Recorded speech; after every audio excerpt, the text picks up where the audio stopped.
Peter or somebody helping?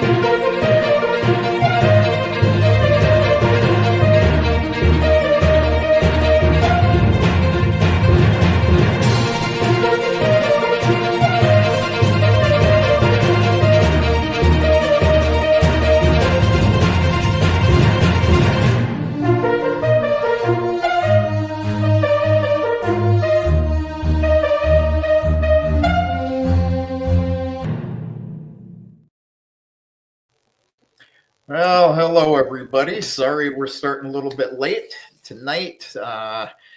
Daniel and I, Daniel from Moscow Settlers, we're going to be talking about Trump versus Zelensky a little bit.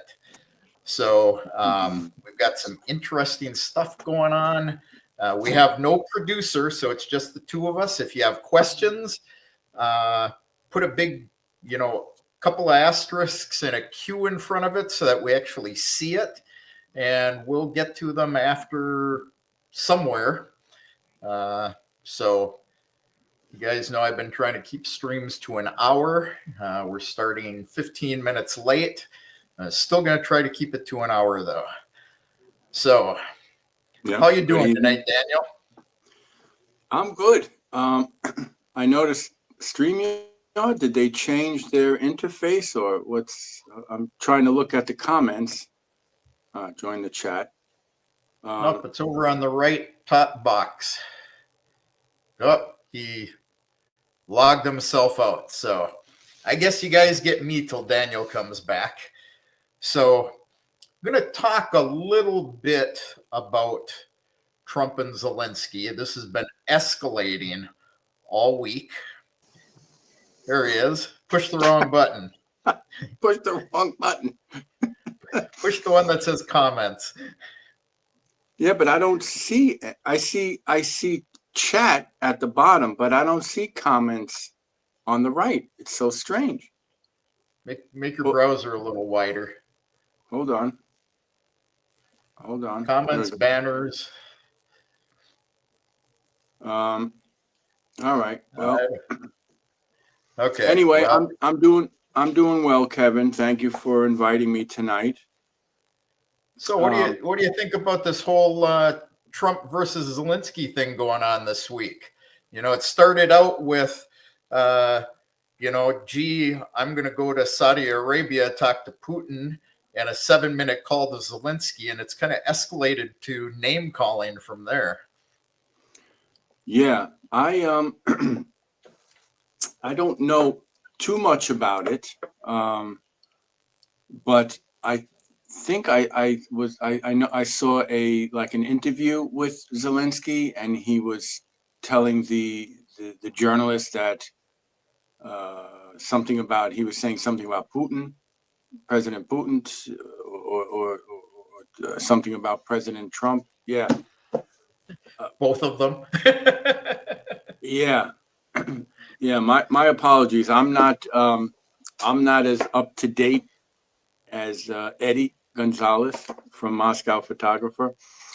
But yeah, there's a lot going on, and I'm just kind of like so busy in life that I'm just catching little bits and pieces, but so can we talk a little bit about what happened in Saudi Arabia when the delegations met, the American and Russian? Well, there's not a whole lot to say there. Eddie and I streamed about that in the middle of the week. So if people want to know more about that, we got a video we did Tuesday or Wednesday. I don't remember specifically on that. Eddie's not here tonight. I just looked. His wife has been out of town. She's flying in, and he's going to the airport to meet her. So based on Trump going to Saudi Arabia, and of course, just as a recap for people and for you, Daniel, Zelensky refused to go. Of course, he wasn't invited. So so it's kind of escalated from there. We've had the European Union pushing all week about, why are you having negotiations without Ukraine? Why are you having negotiations without Europe? Zelensky refused to sign this mineral rights deal that he had agreed verbally with Trump to sign. And, it's kind of grown into a name calling match from there. So, Zelensky offended Trump. Trump called him a dictator because he won't have elections. Zelensky is now refusing to talk to him, and he's gone to Europe and he's asking them for weapons and money. And Europe has been pushing, yes, we're going to support them. And my wife has told me ever since I've known her that when you've got a group and you get one, you got a fist, you get one finger loose, the rest are easy to come apart. Yeah. And that seems to be going on with Europe right now. Well, I think Europe doesn't even have the money, right, to support Ukraine anymore. Yeah, I saw today that they were putting together a $1 billion aid package for them. But is it money? Is it military equipment? They don't have the military equipment to send. No, I don't remember if it was Hungary or Bulgaria. One of them today said that they're delaying F-16 deliveries for a year because they haven't gotten F-35s from the United States. So the problem Europe has is because they don't have mass production of this stuff, they buy it from the United States. Trump and Hegseth and J.D. Vance, they're all saying that the U.S. supplies have been depleted in Europe and the United States, that they were doing a drawdown to get rid of their old stuff and then renewing it with new equipment, but the production facilities are behind. So let me ask you a question. Does the European Union print money? Like, do they just print money like the American government? I don't know. I don't know what's going on with their economy. I know their inflation is high. Their energy costs are high because they're buying liquefied natural gas from the United States. And however, their stories have started changing this week. The NATO Secretary General all of a sudden has decided that, maybe it's a good idea that there's a peace process in place, even if it doesn't include Europe. Although he says they need to have the European countries increase their spending. And if they increase their spending, the United States will continue supporting them. And basically, they're asking all countries to meet their 4% GDP goal. The only guys meeting it right now are guys like Poland, the guys that border Ukraine and Russia. So what is President Trump's what has he been saying about NATO and with the US government? Like, is there anything going on between the two? Well, he says as far as NATO is concerned, he will continue to support NATO militarily. If there's a conflict that involves the United States, he will support them under Article 5. But he's not going to continue being the main funder of NATO.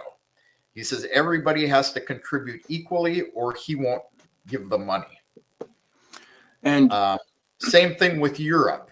He's saying you guys need to be worried about your own security. We've got an ocean between us and Ukraine. And Ukraine is on the same continent with you guys right next door.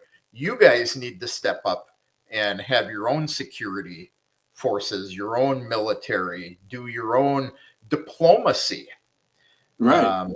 And we're not going to do it for you anymore. We're going to worry about bigger issues like China and Russia. But so is it really a big issue? Well, who knows? I'm going to play. This is kind of a long video, and I'm going to play it.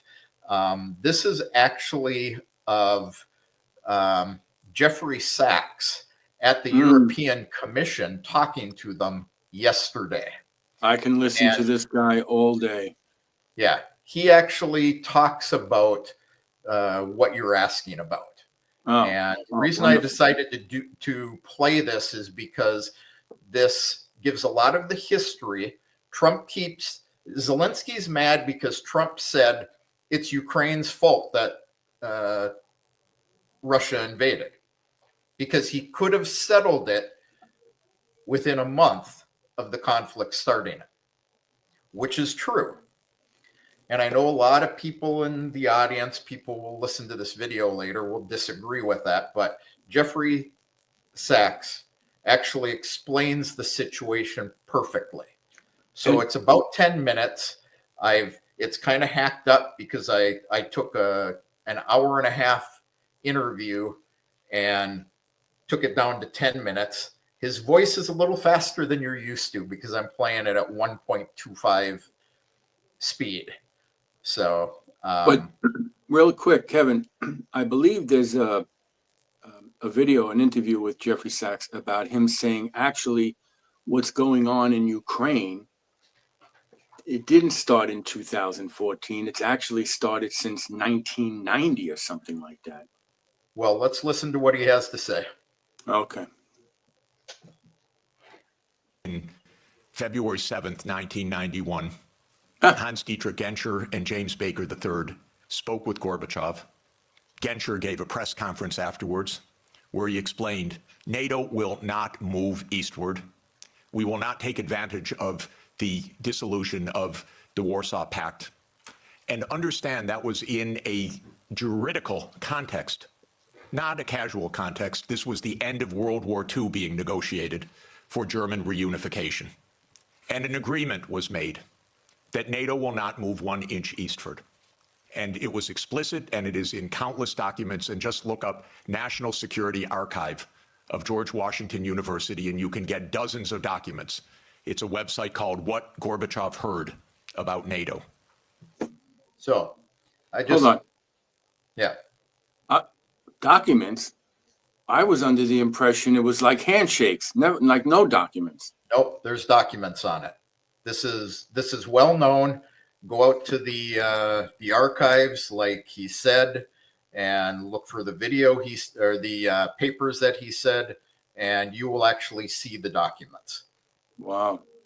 So that's why I wanted to stop it here, was simply to let people understand that yes, there are documents that said NATO was not supposed to go east.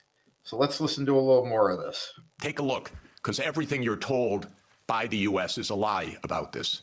But the archives are perfectly clear. So the decision was taken in 1994 to expand NATO all the way to Ukraine. I've lived through every administration. I've known these presidents. I've known their teams. Nothing changed much from Clinton to Bush to Obama to Trump 1 to Biden. Maybe they got worse step by step. Biden was the worst in my view. Maybe. So, wait a minute. Since 1994, they were already thinking about Kiev back then. They were planning to expand NATO all the way to Russia's border. In 1994, that was the plan. Wow. Yep. Also because he was not compos mentis for the last couple of years. And I say that seriously, not as a snarky remark. The American political system is a system of image. It's a system of media manipulation every day. It is a PR system. And so you could have a president that basically doesn't function and have that in power for 2 years and actually have that president run for re-election. And one damn thing is he had to stand on a stage for 90 minutes by himself. And that was the end of it. Everybody goes along. So obviously he's talking about Biden and his state near the end. With it. It's impolite to say anything that I'm saying because we don't speak the truth about almost anything in this world right now. So the NATO enlargement is. So I just wanted to stop here for a minute because, listen to what he's saying. I say this all the time. I did this for a living. I told lies to Americans, Western Europeans, the rest of the world about what was going on in the world. And here you have Jeffrey Sachs, who has actually lived through this. He is well known to diplomats. He's been in meetings like the agreement in Turkey in 2022. He was in those meetings. This is a man who has spoken to people. He's heard what's gone on. He's seen the documents. Very, very knowledgeable about this topic. Started in 1999 with Hungary, Poland, and the Czech Republic, and Russia was extremely unhappy about it. That was the these were first countries expansion. still far from the border, and Russia protested, but of course to no avail. So the next round of NATO enlargement came in 2004 with 7 more countries, the 3 Baltic states, Romania, Bulgaria, Slovenia, and Slovakia. At this point, Russia was pretty damn upset. This was a complete violation of the post-war order agreed with German reunification. Essentially, it was a fundamental trick or defection of the U.S. from a cooperative arrangement. So as everybody recalls, because we just had the Munich Security Conference last week in 2007, President Putin said, stop, enough, stop now. And of course, what that meant was in 2008, the United States jammed down Europe's throat enlargement of NATO to Ukraine and to Georgia. This is a long-term project. In 2008. So that was the plan in 2008, was to include both Ukraine and Georgia. And those of you who want to hear more about the history of this, you can find this interview on YouTube. I should probably add it to the description. But he goes on to talk about Saakashvili, meeting with him, crazy Saakashvili. This is, what everyone says about the guy anyway. Got run out of his own country, became a Ukrainian politician, got run out of Ukraine. So, and it didn't go well. It ended with wars in Georgia with Russia as a result. And people tend to point at Russia and say they were aggressors, they were taking land, but it was as a result of this situation he was just talking about. As everybody knows, our former CIA director, William Burns, sent a long message back to Condoleezza Rice. Niet means niet, about expansion. This we know from Julian Assange. As you know, Viktor Yanukovych was elected in 2010 on the platform of neutrality. Russia had no territorial interests or designs in Ukraine at all. I know. I was there during these years. I was there too. What Russia was negotiating was a 25-year. What's that? I said, oh, wow. Yeah. I didn't know that. So, yeah. I was there for Yushchenko back, 4 years before that, and Yanukovych. So I was actually on Maidan Square, December of 2013. Year lease to 2042 for Sevastopol Naval Base. That's it. Not for Crimea, not for the Donbass, nothing like that. This idea that Putin is reconstructing the Russian Empire, this is childish propaganda. The United States decided this man must be overthrown. It's called a regime change operation. There have been about 100 of them by the United States, many in your countries, and many all over the world. That's what the CIA does for a living. Now, Wow. I wanted people to hear that because I say this all the time. It's good for them to hear it from somebody other than me. Wow. So, Oh, who's the gentleman on his left? Do you know? he's Michael von der something. He's the guy I actually got the video from. I don't know if I have it here. Okay. Yeah, so I'll put the link in the description for everybody. Great. So yes, Maidan was a U.S. driven coup. Victoria Nuland, Joe Biden, John McCain, you name it, they were there. 2014, the U.S. worked actively to overthrow Yanukovych. Everybody knows the phone call intercepted by my Columbia University colleague, Victoria Nuland, and the U.S. Ambassador Peter Piot. I didn't know that. You don't get better evidence. The Russians intercepted her call and they put it on the internet. She made a phone call to the ambassador, and they talked about who should be put in place as the president of Ukraine. Unbelievable. Yatsenyuk. Well, prime minister. He became prime minister. Listen to it. It's fascinating. I know all these people.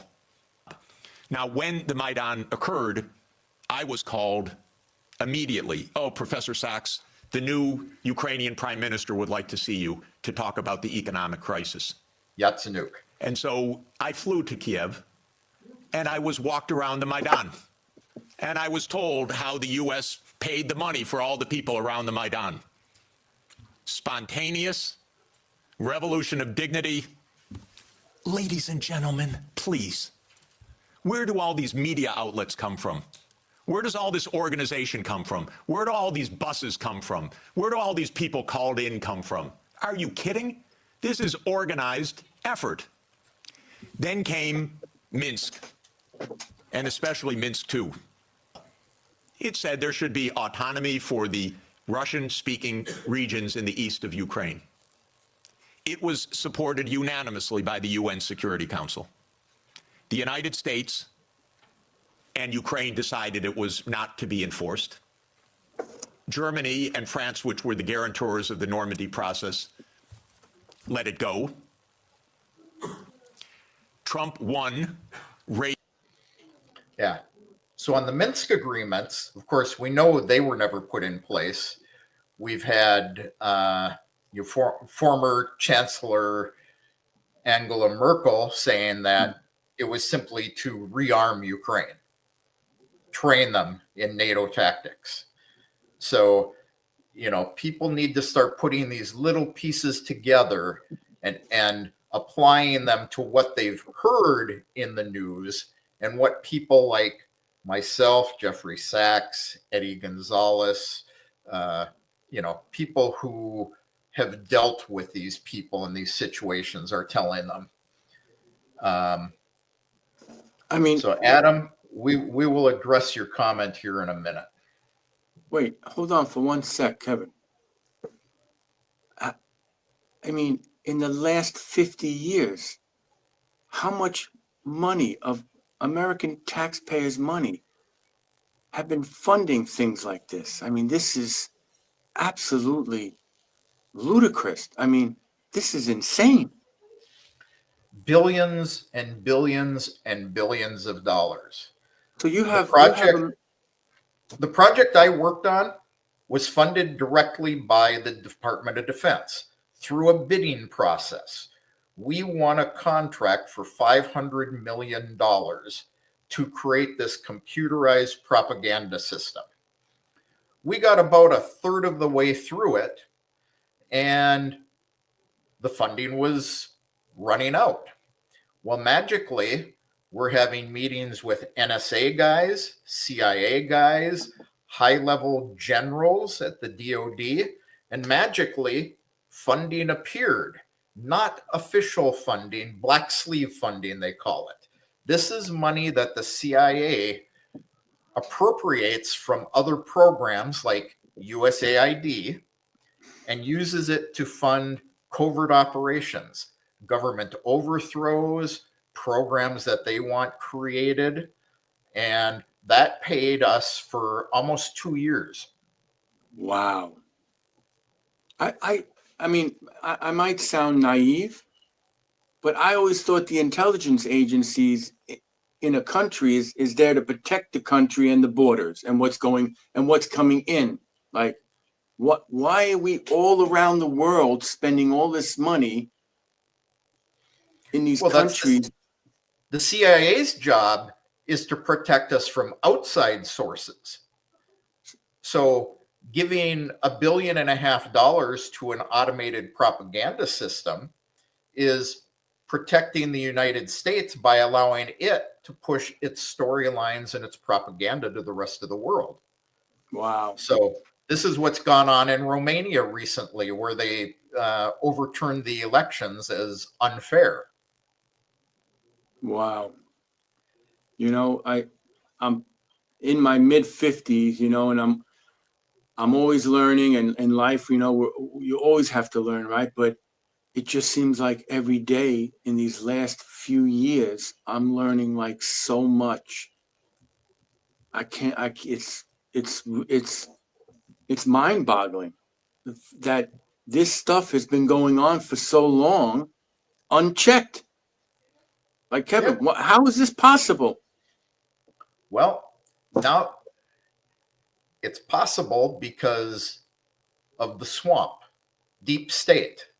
And this is what you see Trump, Musk, you know, all of his current administration. This is why you have so many politicians in the United States afraid of Trump's current administration, and they themselves being out in the streets protesting that they don't have a right to shut down this, and they don't have a right to terminate these people, and they don't have a right to do this or that, because they understand that this money is going to flow back to them in the end. Wow. I don't remember who it was I was listening to the other day, but they were talking about, isn't it amazing that many of these politicians are just regular businessmen, farmers, and they get elected to Congress and they leave millionaires and billionaires. Right. Where does the money come from? Right. It's our taxpayer dollars. So here you have approximately 700,000 Americans living on the streets. You have veterans like myself. I'm a veteran, 4 years. I was in war, losing benefits every year. Bingo. But they have the money. They have the money to do this and not take care of their own citizens. It's disgusting. Yep. This was J.D. Vance's message to the European Union when he was at the Munich Security Conference last week, is we're focusing on ourselves now. You guys need to look at your internal problems and quit worrying about Ukraine and Russia. I saw that. J.D. Vance, man. Wow. I couldn't take my eyes off, man. I was like, and it's like with Jeffrey Sachs. I can listen to this guy all day. All day I can listen to him. But J.D. Vance, man, what he said, oh, that was amazing. Amazing. Yep. So let's see what else he has to say. Is the armaments. There were many thousands of deaths in the shelling by Ukraine in the Donbass. There was no Minsk II agreement. And then Biden came into office. And again, I know all these people, the Democrats became complete warmongers over time, and there was not one voice about peace, just like most of your parliamentarians. Putin put on the table a last effort in 2 security agreement drafts, one with Europe and one with the United States. The U.S. put on the table December 15th, 2021. I had an hour call with Jake Sullivan in the White House begging, Jake, avoid the war. You can avoid the war. All you have to do is say NATO will not enlarge to Ukraine. That's it. And he said to me, oh, NATO's not going to enlarge to Ukraine. Don't worry about it. I said, Jake, say it publicly. No, we can't say it publicly. Can't say it publicly. Say, Jake, you're going to have a war over something that isn't even going to happen? It is unilateral, non-cooperative theory, if you know formal game theory. That's what they play. It started at the Rand Corporation. Do you know they wrote a paper, which Biden followed? How do we annoy Russia? We're trying. That was a paper written by the Rand Corporation. It's public. This was the Wow. game plan for Joe Biden. But wait, to provoke it, trying. What's that? wait. And I was just, my wife is Russian. My daughter was born in Russia. My son and I, we were born in New York. But I was sitting the other day watching a movie or a TV series. And why is it? It's like they're brainwashing us. It's like they want us to be afraid of Russia. Why is it that in movies and TV series, always the bad guys are the Russians in the movies and the TV series? It's like they're programming us in America to instantly think that Russia is the bad guys. And it's been that way since you and I were little kids. Think about it. Yeah. First it was the Soviet Union, now it's Russia. And I'm going to vaguely quote something that Vladimir Putin said probably 15, 20 years ago. Without an enemy, the United States cannot justify all the money they spend on their military-industrial complex. Bingo. And of course, when they're spending money on their military-industrial complex, who's getting rich? The politicians that sit on their board of directors. Unbelievable. To make it break apart, maybe have regime change, maybe have unrest, maybe have economic crisis. This is just not thinking at all. So the war started. What was Putin's intention in the war? I can tell you what his intention was. It was to force Zelensky to negotiate neutrality. And that happened within 7 days of the start of the invasion. 7 days. You should understand this, not the propaganda that's written about this. Oh, that they failed and he was going to take over Ukraine. And the 7 days is important because the Western media pushes a lot that Russia sent too few people in. They thought they were just going to run over the army, and the Ukrainians pushed them back and they fled. Actually, no. After 7 days, Russia started negotiations with Zelensky to pull out if he would accept neutrality. And this is why they, after they went through half of Ukraine, why they pulled back out again.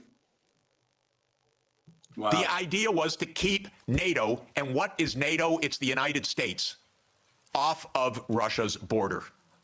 No more, no less. When Zelensky said in 7 days, let's negotiate, I know the details of this exquisitely because I've talked to all the parties in detail. Within a couple of weeks, there was a document exchanged that President Putin had approved, that Lavrov had presented, that was being managed by the Turkish mediators. I flew to Ankara to listen in detail to what the mediators were doing. Ukraine walked away unilaterally from a near agreement. Why? Because the United States told them to.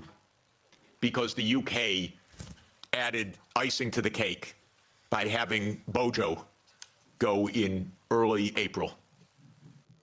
And it's interesting, if you listen to this whole video, then he talks about Boris Johnson and what's the name of the current guy? I forget it, but he says he's actually worse.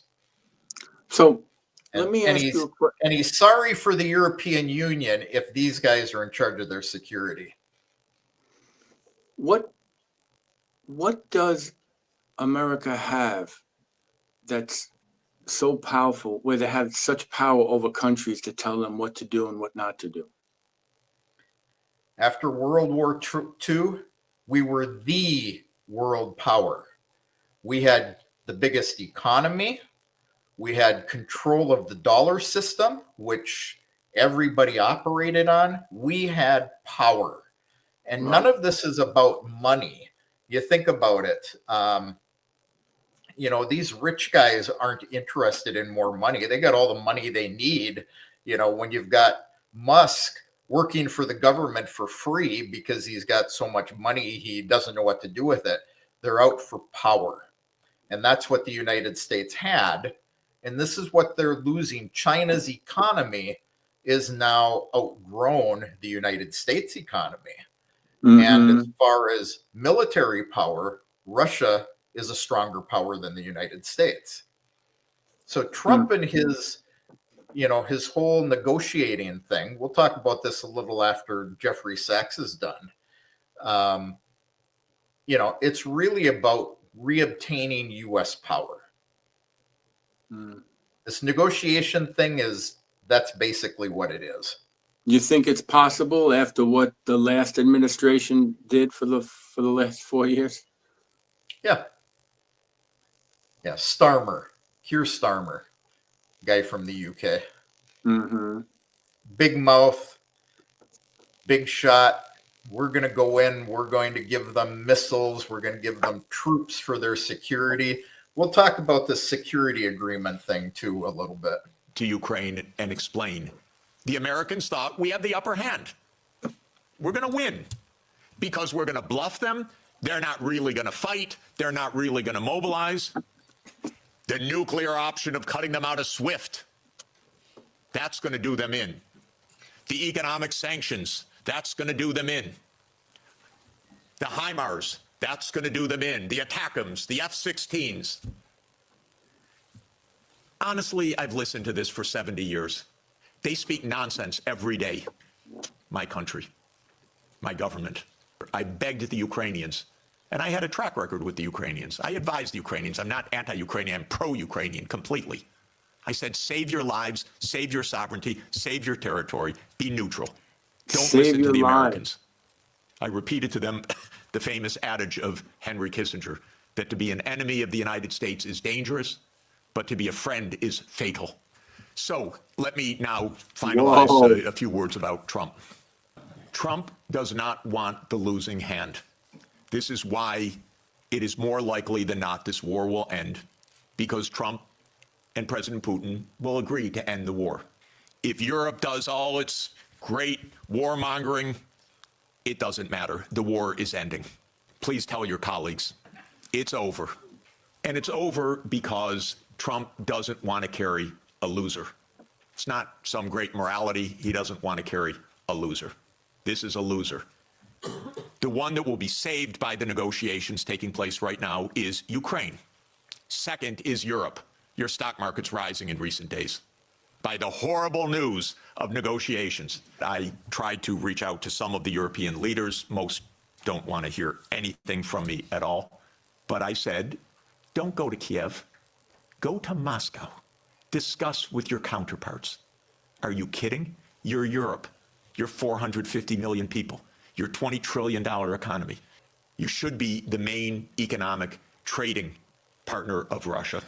By the way, if anyone would like to discuss how the U.S. blew up Nord Stream, I'd be happy to talk about that.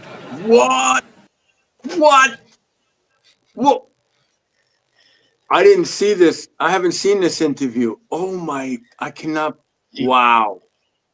Yeah, he talks about a lot of other things historically, probably for another hour in this interview. Like I say, it was an hour and a half. I've cut it down to, it was about 19 minutes. And because I sped his voice up and cut out the breaks in it, I got it down to about 10. I need to watch that.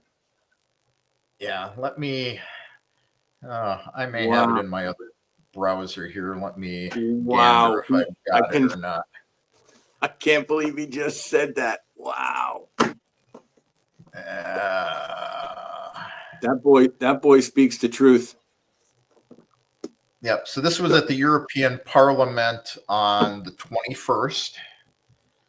And for those of you, right, why isn't this I just put the link in the chat for you.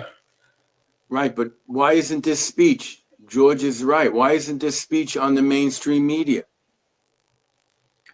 Well, good question. I don't know if it is, quite honestly. I follow a lot of my Western news off of YouTube, mainstream and otherwise. So Maiker von der Schluenberg, Who the heck is he? He's a minister of parliament. So the EU, and you could tell by his reactions that he supported this, what Jeffrey Sachs was saying. Yeah. So Wow. let's talk a little bit about the security agreement. This is something that has gotten blown all out of proportions by Ukraine and the European Union. Mm-hmm. Zelensky, originally it was Trump said Europe lent money to Ukraine. They will get their money paid back to them. Joe Biden just gave him money with no guarantees, no loans. We won't get any of it back. So Trump wanted some kind of security saying that we will get our money back for everything we've given you. Now, Trump throws around $500 billion, then he went down to $400 billion. Now he's talking about $300 billion. I think 300, when you take economic aid and military aid together, it's probably 3 to 4 of our taxpayer dollars with no ability to get any of it back. It's not loans, it's handed out. There was a little bit of military equipment in the last 3 months of Biden's administration that he gave under the Lend-Lease program. Very little. The European Union's talking about giving them $100 billion in aid right now. It's another loan. And reality is this will only prolong the war for another 5 or 6 months at the most. Ukraine has a shortage of ammunition and men. So now Europe has to send men. They're talking about sending 50,000 men. Ukraine says they need 120,000. Sending them to their grave.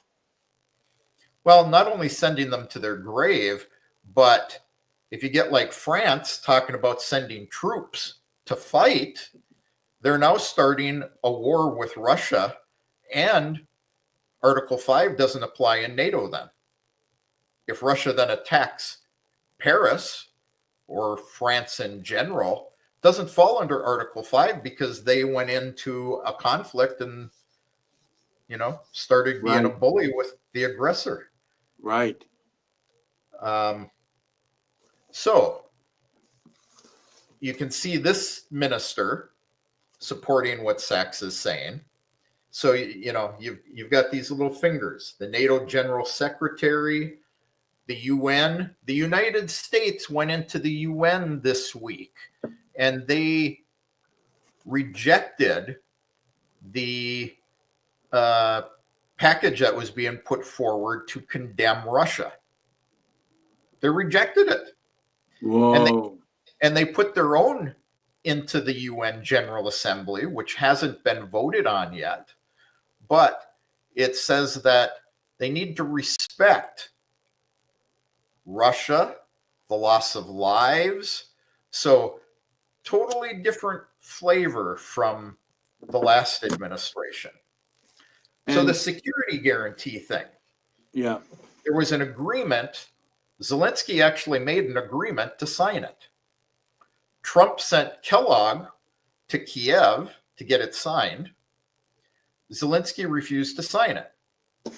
And then he came out in the press and he said, Trump was trying to screw us.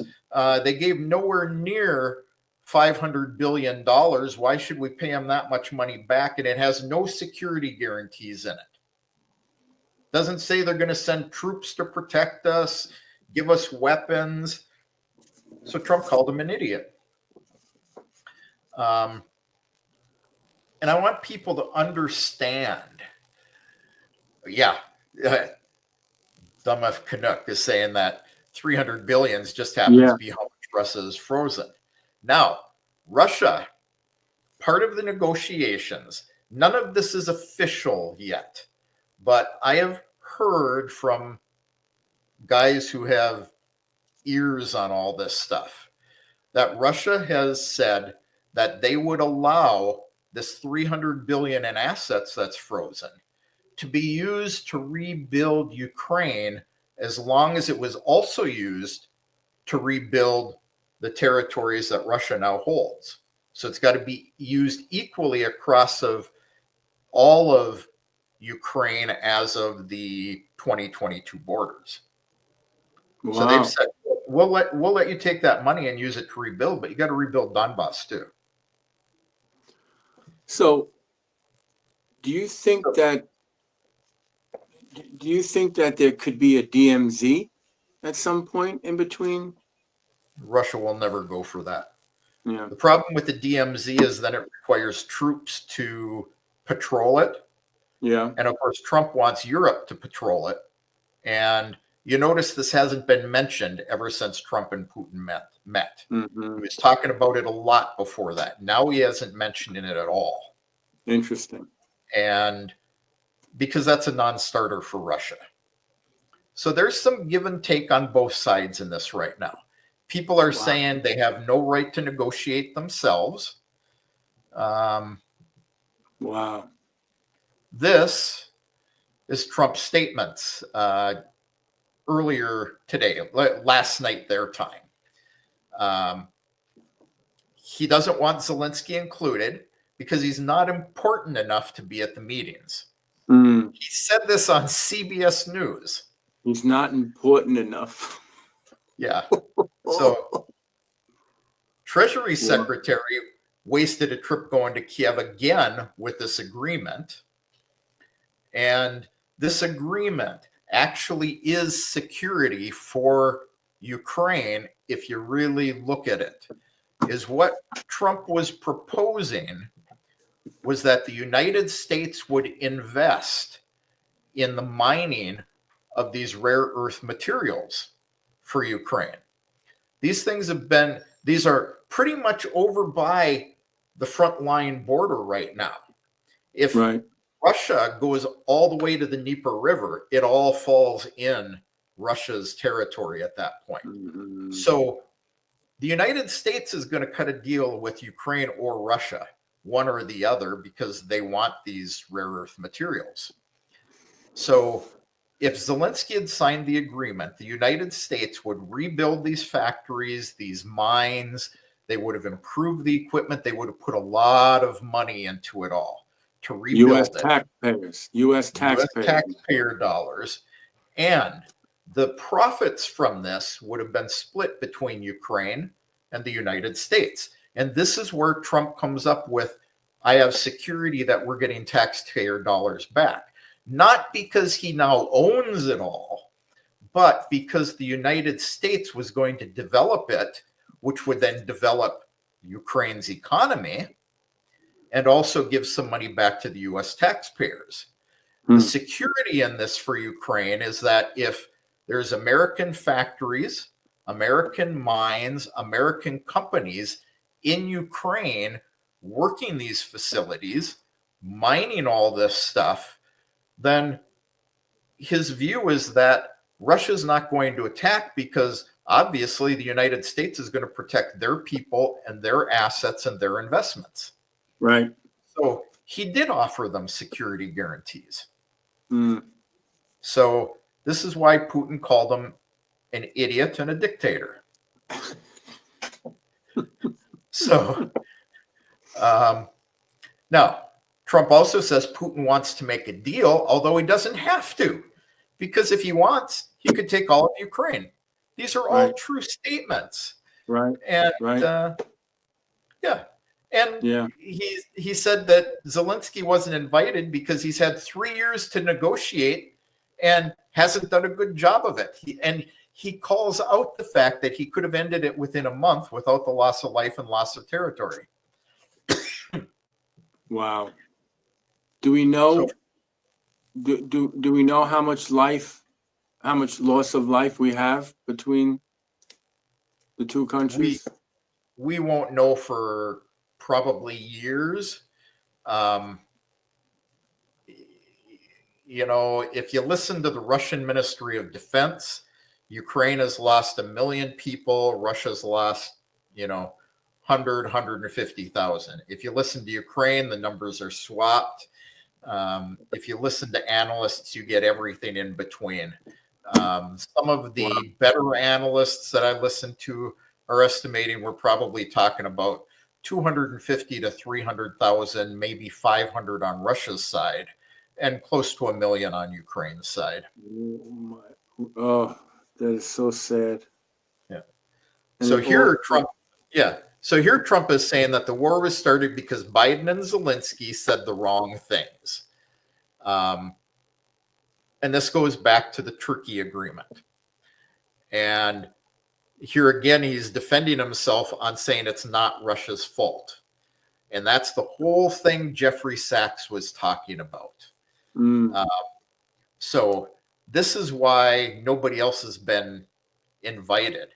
He said the same thing about Europe. The reason the European Union hasn't been invited thus far is because they're pushing to continue the war. And as long as they continue pushing continued fighting, they have no right to be at the negotiating table. He says if he sees them pushing for peace instead, then he will allow them at the negotiating table. But again, he says they've had 3 years. Why haven't they done anything? Why they didn't uphold the Minsk agreements?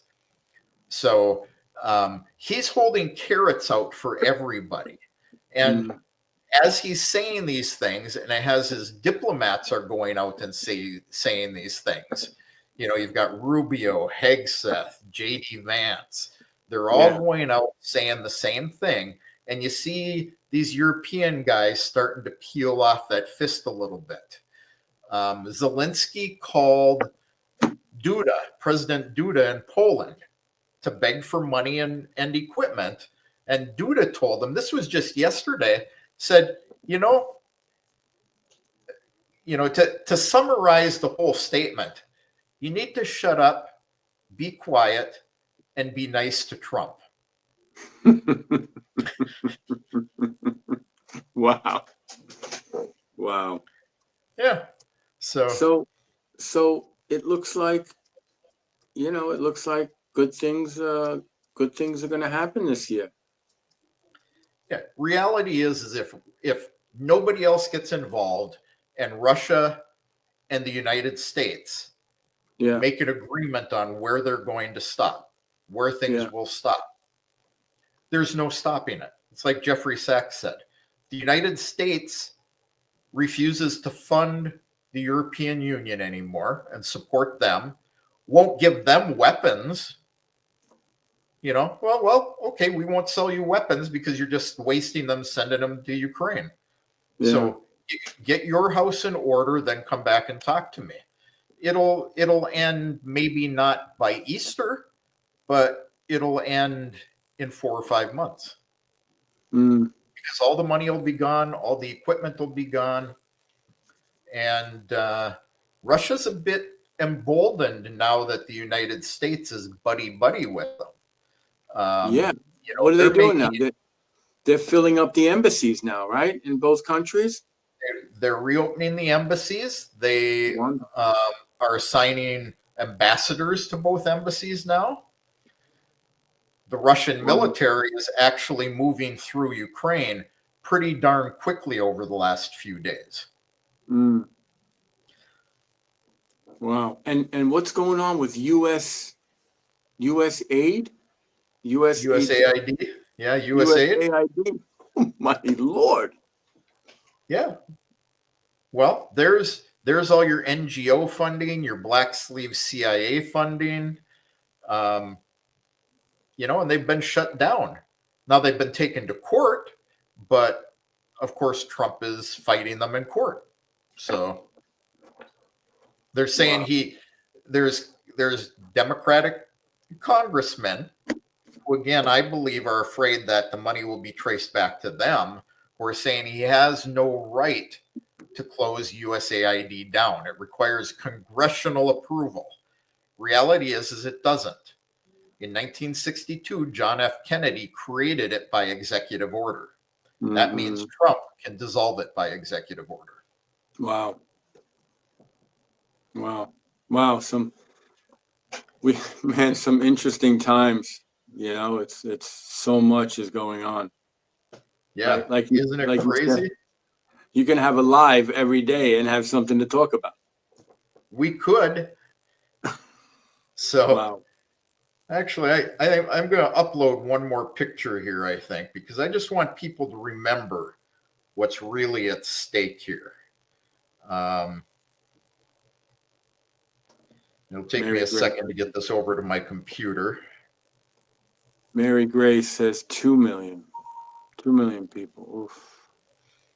Yeah, there's really no telling how many people are, because how many are in the battlefields that haven't been counted? Oh, I don't even want to think about it. So sad. All I'm actually unavoidable. going to put 2 up here. All unavoidable.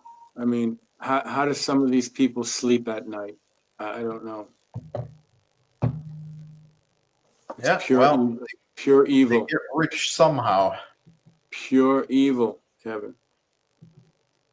Let's create a PDF out of that and a PDF out of that, since we have a little extra time left in the show here. And I will upload these, because these are pretty interesting as well. 3606.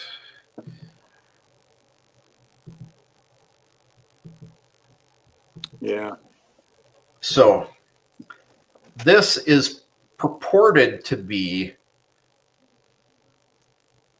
as soon as it uploads, what Moscow is proposed as the new lines under the agreement. Basically, Yeah, I to the saw this. Dnieper and Odessa and to Transnistria. And again, unconfirmed. Yeah. And Interesting. what I really wanted people to see is this is, a lot of people think, they hear about the war. The Russians are moving through here. The Ukrainians are taking territory back. And for some reason, a lot of people out there seem to think that, there's people sitting in their houses like us. And you've got military moving in and out and shooting at each other. And, people like us are just sitting in our houses going, oh, listen to that. Oh, yeah. But this is what people need to understand. This is what happens when they go through. Yeah. So this was, a couple of the cities just today. And look at the destruction in that top photo. A little hard to see because this is off of my phone, but, these cities are destroyed. People's lives are destroyed. Yeah. So that's why this needs to end. Yeah. Yeah, no, it's horrible. I can't even. And the battlefield today, it's nothing like what I was in 35 years ago. It's a whole different warfare, and even if anyone who survives, the PTSDs, the trauma. I mean, it could take a lifetime to get over. I mean, it's horrific. Yeah. I know those soldiers were saying, like in World War I, like if they were going to get injured, like they'd rather just take a bullet that takes them out than to live a life of it's horrific. It's and what's so disturbing and sad is that this could all have been avoided. Yep. Well, I vaguely recall we had one comment here I told Adam Scott we would address. He's a little suspicious of the public denouncements of Ukraine by the USA. Not sure if it's genuine or some weird 5D chess. I think we answered that for you, Adam. You know, there's reasons for those denouncements. And quite honestly, they're pretty much true. So the Ukrainian soldiers have fought valiantly. You know, it's just an ugly thing. And, you know, just take Daniel's words to mind. He's been in war. He understands it. So this is why we need to see it end. And I think on that, we should say, go think about it. Pray that Trump is successful in this and he and Putin, you know, end it quickly. Yeah.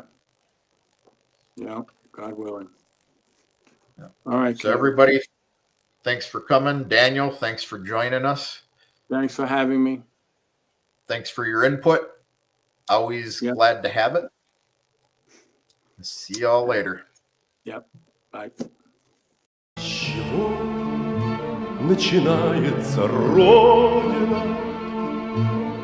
С окошек горящих вдали, со старой отцовской буденовки, что где-то в шкафу мы нашли. А может, она начинается со стука вагонных колес, из клятвы, которую в юности ты ей в своем сердце принес. С чего начинается род?